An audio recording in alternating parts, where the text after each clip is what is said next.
நமக்கு எல்லாருக்கும் ரொம்ப நல்லா தெரிஞ்ச ஒரு கதை இருக்கு. ஆனா அந்த புகழ்பெற்ற கதையோட உண்மையான அர்த்தம் நம்மள பல பேருக்கு தெரியாது. இன்னைக்கு வாங்க, எல்லோரும் தப்பா புரிஞ்சுக்கிட்ட அந்த ஆழமான கதையோட மர்மத்துக்குள்ள நாமளும் சேர்ந்து போலாம். கேள்வியே இங்கேதான் ஆரம்பிக்குது. மன்னிப்பு அப்படிங்கிறது ஒரு அழகான விஷயம் இல்லையா? ஆனா மன்னிக்கிறத பத்தின ஒரு கதை ஏன் சிலரை கோபப்படுத்தணும்? அதுவும் சும்மா இல்ல, வரலாற்றிலேயே ரொம்ப ரொம்ப முக்கியமான கதைகள்ல ஒண்ணு. அது சொல்லப்பட்டப்போவே ஒரு பெரிய சலசலப்பை ஏற்படுத்தியிருக்கு. அப்படி என்னதான் இருக்கு இந்த கதையில? எந்த ஒரு விஷயத்தையும் அதோட பேக்ரவுண்ட் இல்லாம புரிஞ்சுக்க முடியாது இல்லையா? இந்த கதைக்கும் அதுதான் பொருந்தும். இதோட முழு பரிமாணத்தையும் நம்ம புரிஞ்சுக்கணும்னா நாம கொஞ்சம் டைம் டிராவல் பண்ணி அது சொல்லப்பட்ட அந்த பதட்டமான சூழலுக்கு போகணும். அந்த சூழல் தான் இந்த கதையோட மொத்த ரகசியத்தை நமக்கு திறந்து காட்ட போகுது. எல்லாத்துக்கும் ஆரம்ப புள்ளி ஒரு டின்னர் பார்ட்டி தாங்க. ஏசு அன்றைய சமூகத்தால பாவிகள்னு முத்திர குத்தப்பட்டு ஒதுக்கி வச்சிருந்தாங்களே, அவங்க கூட ஒன்னா உட்காந்து சாப்பிட்டுட்டு இருந்தாரு. இத பார்த்து அங்கிருந்த மத தலைவர்களுக்கு பயங்கர கோபம். இவர் எப்படி இவங்க கூடலாம் சாப்பிடலான்னு அவரை விமர்சிக்க ஆரம்பிச்சாங்க. சரி, இப்பதான் நாம விஷயத்தோட ஆணிவேருக்கே வர்றோம். அந்த மத தலைவர்களை பொறுத்த வரைக்கும் பரிசுத்தம்னா என்ன தெரியுமா? தள்ளி இருக்கிறது. அதாவது தப்பானவங்க, பாவம் செஞ்சவங்கன்னு அவங்க யாரையெல்லாம் நினைச்சாங்களோ அவங்க கிட்ட இருந்து விலகி இருக்கிறது தான் புனிதம்னு அவங்க நம்புனாங்க. ஆனா இயேசுவோ அவங்க கூடவே உட்கார்ந்து சாப்பிட்டுட்டு இருக்காரு. இது அவங்களுக்கு பயங்கர எரிச்சலை ஊட்டி. இங்கதான் ஒரு மாஸ்டர் ஸ்ட்ரோக் நடக்குது பாருங்க. ஏசு அவங்க கூட சண்டைக்கு போகல, விவாதம் பண்ணல, நான் செஞ்சதுதான் சரின்னு ஆர்கியூ பண்ணல. அதுக்கு பதிலா அவங்க மனசுல ஆழமா பதிகிற மாதிரி ஒரு கதைய சொல்ல ஆரம்பிச்சாரு. ஏன்னா ஆர்கியூமெண்ட்ஸ் நம்ம மூளைய வேணா கன்வின்ஸ் பண்ணலாம், ஆனா ஒரு நல்ல கதை தான் நம்ம மனசே மாத்தும். உடனே அவங்க கேட்ட கேள்விக்கு நேரா பதில் சொல்லாம முதல்ல 2 குட்டி கதைகளை சொல்றாரு.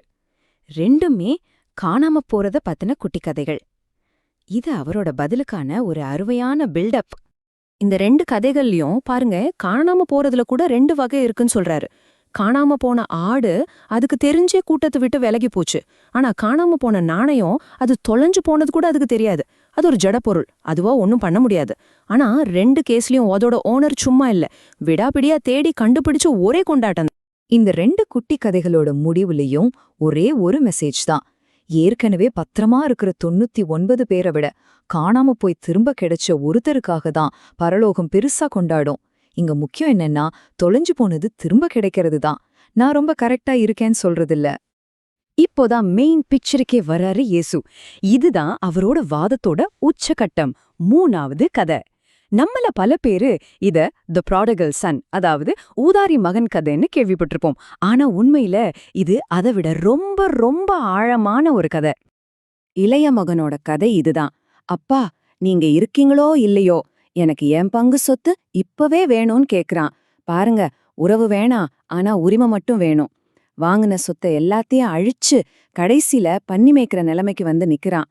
கடைசியில பசியும் கஷ்டமும் தான் அவனுக்கு புத்திய கொடுத்துச்சு. நான் செஞ்சது தப்புதான், ஒரு வேலைக்காரனா கூட உங்க வீட்ல இருந்துக்கிறேன்னு சொல்லிட்டு மகன் திரும்பி வர்றான். ஆனா இங்கதான் கதையில ஒரு பயங்கரமான ட்விஸ்ட் வருது. யாரும் கனவுல கூட நினைக்காத ஒரு வரவேற்பு அவனுக்காக காத்திருந்துச்சு. ஒரு நிமிஷம், இது எவ்வளோ பெரிய விஷயம்னு நான் உங்களுக்கு புரிய வைக்கிறேன். அந்த கலாச்சாரத்துல ஒரு பெரிய மனுஷன், ஒரு குடும்பத் தலைவர் ஊரே பார்க்க ஓடுறதுங்கிறது ஒரு மிகப்பெரிய அவமானம்.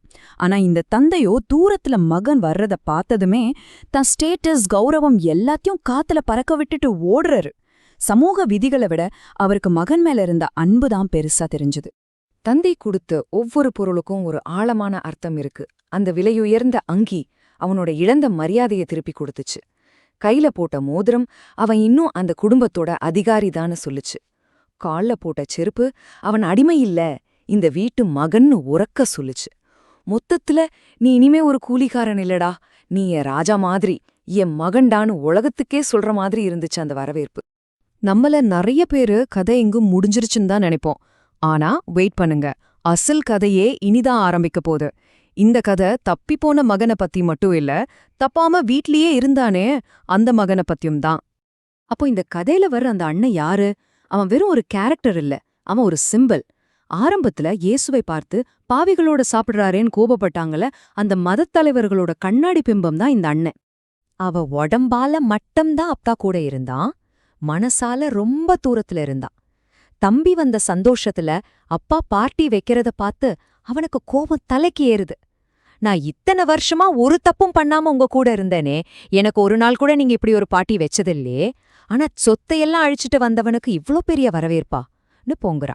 சரி, இப்ப வாங்க இந்த 3 கதையும் ஒன்னா கோர்த்து பார்க்கலாம். காணாம போன ஆடு, காணாம போன நாணயம், அப்புறம் அந்த 2 மகன்கள். இதோட சாராம்சம் என்ன? இயேசு உண்மையில என்னதான் சொல்ல வராரு? மெசேஜ் ரொம்ப சிம்பிள், ஆனா ரொம்ப பவர்ஃபுல். கடவுள் காணாம போனவங்கள பேரன்போட தேடுறாரு. அவங்க இளைய மகனை போல கலகம் செஞ்சுட்டு போனவங்களா இருந்தாலும் சரி, இல்ல மூத்த மகனை போல வீட்லயே இருந்துட்டு மனதளவுல தூரமா போனவங்களா இருந்தாலும் சரி, 2 பேருக்காகவும் தான் அவரோட கதவு திறந்திருக்குன்னு சொல்றாரு. இங்கதான் இந்த கதையோட கிளைமேக்ஸே இருக்கு. ஒரு பெரிய முரண்பாடு.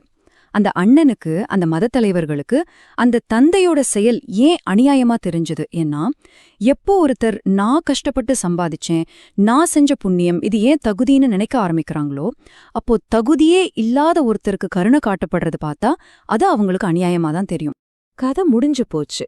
ஆனா 2000 வருஷம் கழிச்சும் இந்த கதை நம்மகிட்ட ஒரு கேள்விய கேட்டு நிக்குது. இந்த கதையில நீங்க யாரு? தகுதியே இல்லாட்டியும் மன்னிப்ப பெற்றுக்கொண்ட அந்த இளைய மகனா, இல்ல அத்தனையும் இருந்தும் கோபத்துல விளைய நிக்கிற அந்த மூத்த மகனா? யோசிச்சு பாருங்க, பதில் உங்ககிட்ட தான் இருக்கு.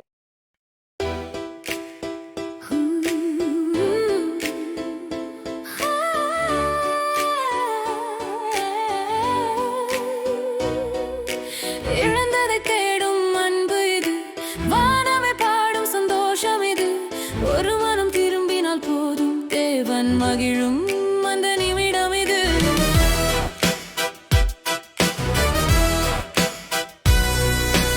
இழந்ததை தேடும் அன்பு இது, கண்ணீரை மாற்றும் கிருபை இது. தூரம் போனாலும் திரும்பி வந்தால் அணைத்துக் கொள்ளும் அப்பா இது. 99 விட்டு ஒன்றுக்காய் போனார் மேய்ப்பர், முள்ளிலும் இருளிலும் தேடி தூக்கி மகிழ்ந்தார் மீட்பர். ஒரு உயிர் தேவன் கண்களில் மதிப்பே அதிகம் தெரியும்.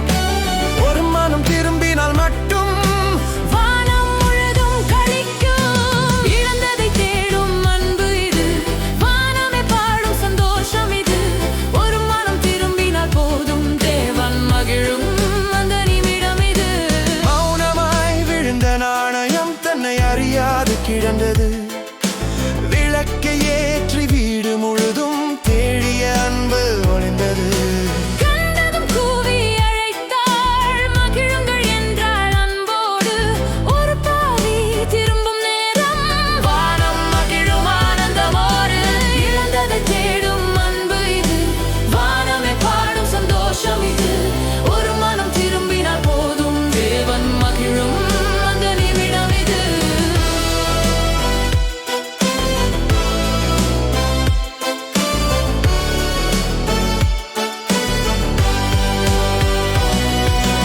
தந்தை வீட்டை விட்டு போனான், தன்னம்பிக்கையில் வீழ்ந்தான்.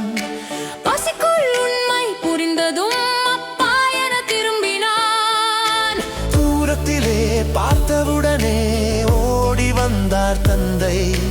அழுக்கு கடந்த அன்போடு அணைத்தார் கருணை தந்தை.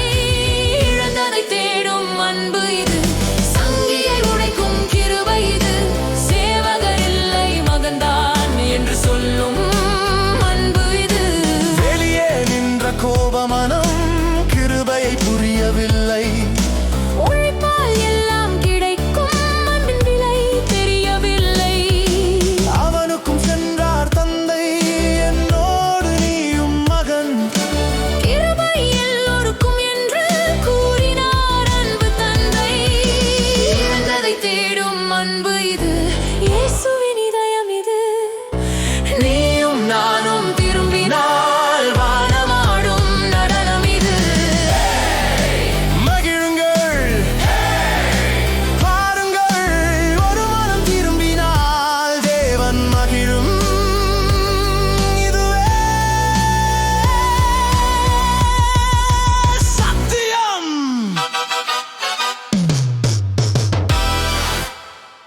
லூக்கா 15 கேள்வி பதில்கள் விளக்கத்துடன். லூக்கா 15 இல் மதத் தலைவர்கள் ஏன் இயேசுவை விமர்சித்தார்கள்? பதில்: ஏனென்றால் அவர் பாவிகளை வரவேற்று அவர்களுடன் சாப்பிட்டார். விளக்கம்: பரிசுத்தம் என்பது பிரிந்திருப்பது என்று அவர்கள் நம்பினார்கள். ஆனால் தேவனுடைய பரிசுத்தம் தொலைந்து போனவர்களை நோக்கிச் செல்கிறது என்பதை இயேசு காட்டினார். இயேசு ஏன் தர்க்கங்களுக்கு பதிலாக உவமைகளால் பதிலளித்தார்? பதில்: உவமைகள் விவாதங்களில் வெற்றி பெறுவதை விட தேவனுடைய இருதயத்தை வெளிப்படுத்துகின்றன. விளக்கம்: கதைகள் இருதயம் மற்றும் மனசாட்சி இரண்டையும் சென்றடைந்து மனப்பான்மைகளை மென்மையாகவும் தெளிவாகவும் வெளிப்படுத்துகின்றன. காணாமல் போன ஆடு எதைக் குறிக்கிறது? பதில்: தேவனிடமிருந்து வழிதவறிச் சென்ற ஒரு பாவி. விளக்கம்: மேய்ப்பன் 99 ஆடுகளை விட்டுவிட்டு அந்த ஒன்றை மீட்கச் செல்கிறார். இது தனிநபரின் மதிப்பைக் காட்டுகிறது. மேய்ப்பன் ஏன் ஒரு ஆட்டிற்காக அதிகம் மகிழ்ச்சியடைகிறார்? பதில்: ஏனென்றால் வெறும் பாதுகாப்பை விட மீட்கப்படுவது மிகவும் முக்கியமானது. விளக்கம்: பரலோகம் சுயநீதியான நிலைத்தன்மையை அல்ல, மறுசீரமைப்பையே கொண்டாடுகிறது. காணாமல் போன ஆடு கற்பிக்காத எதை காணாமல் போன நாணயம் கற்பிக்கிறது? பதில்: தொலைந்து போனவர்கள் உதவியற்றவர்களாகவும் அறியாதவர்களாகவும் இருக்கலாம். விளக்கம்: நாணயம் திரும்புவதற்கு எதுவும் செய்வதில்லை. அந்த பெண் தீவிரமாக தேடுகிறாள். இது தேவனுடைய கிருபையைப் போன்றது. ஒரு பாவிக்காக பரலோகத்தில் ஏன் கொண்டாட்டம் இருக்கிறது? பதில்: ஏனென்றால் மனந்திரும்புதல் தேவனுடனான உடைந்த உறவை மீட்டெடுக்கிறது. விளக்கம்: மதச்சடங்குகளை விட மாறிய இருதயங்களையே தேவன் அதிகம் மதிக்கிறார். இளைய மகன் வீட்டை விட்டுச் செல்ல என்ன காரணம்? பதில்: சுதந்திரம் மற்றும் சுயக்கட்டுப்பாட்டிற்கான ஆசை. விளக்கம்: உறவு இல்லாமல் ஆசீர்வாதங்களை அவன் விரும்பினான். ஊதாரி மகனின் வாழ்க்கையில் பஞ்சம் எதைக் குறிக்கிறது? பதில்: தேவன் இல்லாத வாழ்க்கையின் வெறுமை. விளக்கம்: பாவம் சுதந்திரத்தை வாக்குறுதியளிக்கிறது, ஆனால் அது பற்றாக்குறைக்கும் அடிமைத்தனத்திற்கும் வழிவகுக்கிறது. கதையில் பன்றிகளுக்கு உணவளிப்பது ஏன் முக்கியமானது? பதில்: அது அவமானத்தின் ஆழத்தைக் காட்டுகிறது. விளக்கம்: யூதர்களுக்கு பன்றிகள் அசுத்தமானவை, இதுவே அவமானத்தின் உச்சக்கட்டம். மகன் சுயநினைவுக்கு வர என்ன காரணம்? பதில்: துன்பம் உண்மையை வெளிப்படுத்தியது. விளக்கம்: ஆறுதலை விட வேதனை பெரும்பாலும் மனந்திரும்புதலை தூண்டுகிறது. தந்தை ஏன் தன் மகனை சந்திக்க ஓடினார்? பதில்: ஆர்வமுள்ள மன்னிப்பைக் காட்ட. நியாயப்படுத்துதல்: மத்திய கிழக்கு தந்தைகள் ஓடுவதில்லை, இது அன்புக்கான சமூக நெறிகளை மீறியது. தந்தை ஏன் மகனை தனது பாவ அறிக்கை முழுவதையும் முடிக்கவிடவில்லை? பதில்: கிருபை குற்ற உணர்வை தடுத்தது. நியாயப்படுத்துதல்: தண்டனைக்கு முன்பே மறுசீரமைப்பு வந்தது. அங்கி, மோதிரம் மற்றும் செருப்புகள் எதைக் குறிக்கின்றன? பதில்: மரியாதை, அதிகாரம் மற்றும் புத்திரபாக்கியம். நியாயப்படுத்துதல்: மகன் ஒரு வேலைக்காரனைப் போல நடத்தப்படாமல் மீண்டும் பழைய நிலைக்கு கொண்டு வரப்பட்டான். மூத்த மகன் யாரைக் குறிக்கிறான்? பதில்: சுயநீதியுள்ள மதப்பற்றுள்ள மக்களை. நியாயப்படுத்துதல்: அவன் வெளிப்படையாக கீழ்ப்படிந்தான், ஆனால் உள்ளத்தில் அன்பு இல்லை. மூத்த மகன் ஏன் கோபமடைந்தான்? பதில்: வெகுமதி சம்பாதிக்கப்பட வேண்டும், இலவசமாக கொடுக்கப்படக்கூடாது என்று அவன் நம்பினான். நியாயப்படுத்துதல்: செயல்களை நம்புபவர்களுக்கு கிருபை அநியாயமாக தெரிகிறது. உள்ளே நுழைய மூத்த மகன் மறுத்தது எதைக் காட்டுகிறது? பதில்: பெருமை உறவைத் தடுத்தது. நியாயப்படுத்துதல்: அவன் உடல் ரீதியாக தந்தைக்கு அருகில் இருந்தான், ஆனால் ஆவிக்குரிய ரீதியாக தொலைவில் இருந்தான். தந்தை ஏன் மூத்த மகனிடம் கெஞ்சுவதற்காக வெளியே செல்கிறார்? பதில்: கடவுள் கீழ்ப்படியாதவர்களையும் மதப்பற்றுள்ளவர்களையும் நேசிக்கிறார். நியாயப்படுத்துதல்: கிருபை அதை நிராகரிப்பவர்களுக்கும் கூட வழங்கப்படுகிறது. லூக்கா 15 இன் மையச் செய்தி என்ன? பதில்: கடவுள் தொலைந்து போனவர்களை மகிழ்ச்சியுடன் தேடுகிறார், மன்னிக்கிறார் மற்றும் மீட்டெடுக்கிறார். நியாயப்படுத்துதல்: 3 உவமைகளும் நியாயத்தீர்ப்புடன் அல்ல, கொண்டாட்டத்துடன் முடிவடைகின்றன. லூக்கா 15 சுருக்கம். லூக்கா 15 கடவுளின் இதயத்தை நமக்குக் காட்டுகிறது. கடவுள் தொலைந்து போன மக்களைத் தேடுகிறார். யாராவது அவரிடம் திரும்பும்போது கடவுள் கோபமடையாமல் மகிழ்ச்சியடைகிறார். ஒருவர் எவ்வளவு தூரம் சென்றிருந்தாலும் பரவாயில்லை, கடவுள் மன்னிக்க தயாராக இருக்கிறார். ஆனால் தாங்கள் நல்லவர்கள் என்று நினைப்பவர்களும் நேசிக்கவும் மன்னிக்கவும் கற்றுக்கொள்ள வேண்டும். கடவுள் சரியான நடத்தையை விட மாற்றப்பட்ட இதயங்களைப் பற்றியே அதிகம் கவலைப்படுகிறார்.